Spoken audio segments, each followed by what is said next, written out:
बोलो शंकर जी जब ब्याह करी है लड़का है कार्तिक महाराज वह तारकासुर के मरी है तो गलती सब हो जाए फर्स्ट क्लास फर्स्ट कर लो से जे सेकंड क्लास कर लो से पहले ही देवता लोग गलती कर दी हल कामदेव के ध्यान पूरे खातिर भेज दी हल कामदेव पूरा मंडली के सहित अपन गइले काम बांध चलौले ऐसा काम बांध चलौले कि सारा संसार काम के बसीभूत भूत हो गई लिखल है कि सिद्ध महामुनि तापस जोगी दीप काम बस भय उपयोगी नदी उमंगे बुद्धि कह जाई संगम करो तालाब नदी फफा के समुद्र में गिरे लगो देवता लोग अपना पर लंगोटी फेंके खोले लगो भई लखदौल भई चाहे तो हम केहू के केहू चिंते नहीं कि काम दे तो लेके गइल रहा माल वाह वाह लेके गइल रहा बाबा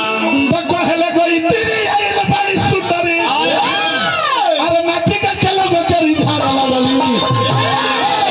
आ तो गोरी पतरी कमरिया हिला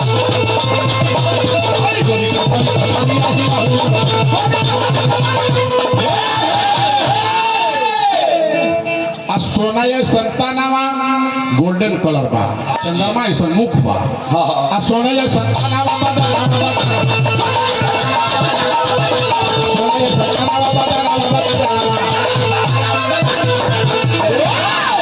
आ मधुर मुस्कान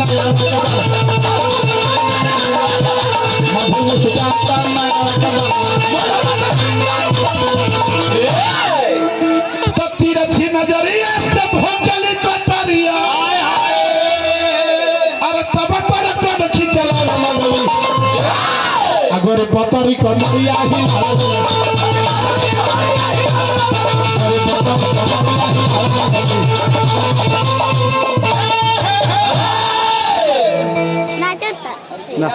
तीसरी आँख खोल दिला है कामदेव जोरी के राख हो गए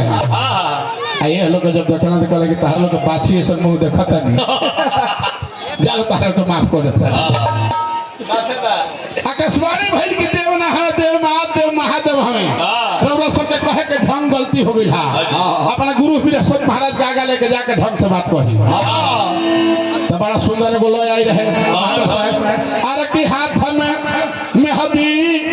मांग सिंदूर बर्बाद कजरवा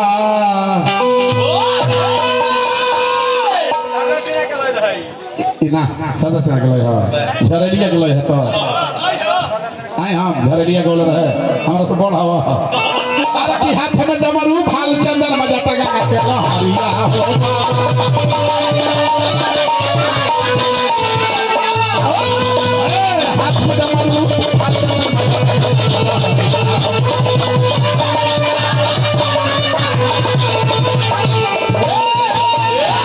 अपने भिखारी बन पतई चबालो भगतन के परिया ये बाबा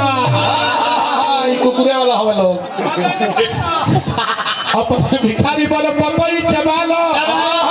भगतन के परिया ये बाबा और जी हमार उपमरजी करी न तनी फेर नरिया ये बाबा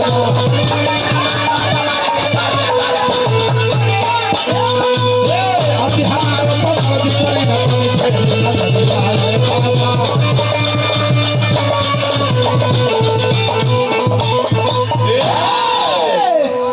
हजार हजार पुरस्कार अच्छा कमेटी है कमेटी की तरफ से पुरस्कार मिला भैया को बार बार बोलो के बाद शुभकामना हाँ पीछे से पैसा ले ली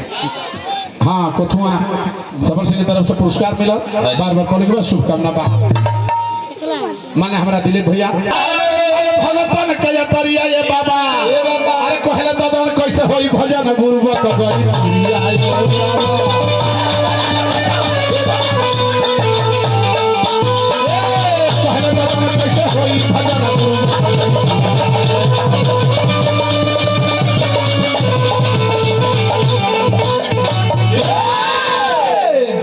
बिंदे जी हजार हजार मास्टर साहब की तरफ से पुरस्कार मिलो जी बिंदे है ना वो घूमत जाते भोरी गावल जा तो हम हो नहीं दौड़ब हां अब अतना मृदुल बानी जब शंकर भगवान सुनले देवता लोग तो कहले कि हम बहुत खुश बानी। हाँ जी। और सब कहाँ चलल बानी? कहले कि बाबा डर लगा था। डर ना कहीं कहीं कहीं बाबा इथी जी इना कहीं हम खुश बानी। हाँ कहा बिया बिया अरे हमरा बिया से मतलब कहले कि रौरा बिया से मतलब बा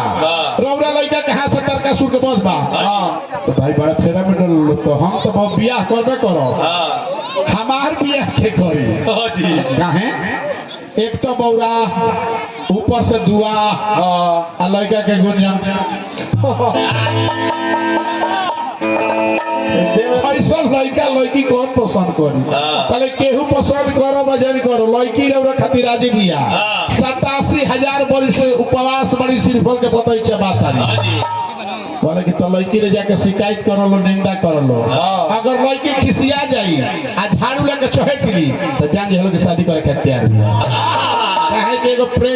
प्रेमी के निंदा ना सुने ना ए भाई जी एगो प्रेमी के निंदा ना सुनी हाँ हाँ अगर बरियार होई तो मारे लगी हाँ आ अबर होई तो जैसे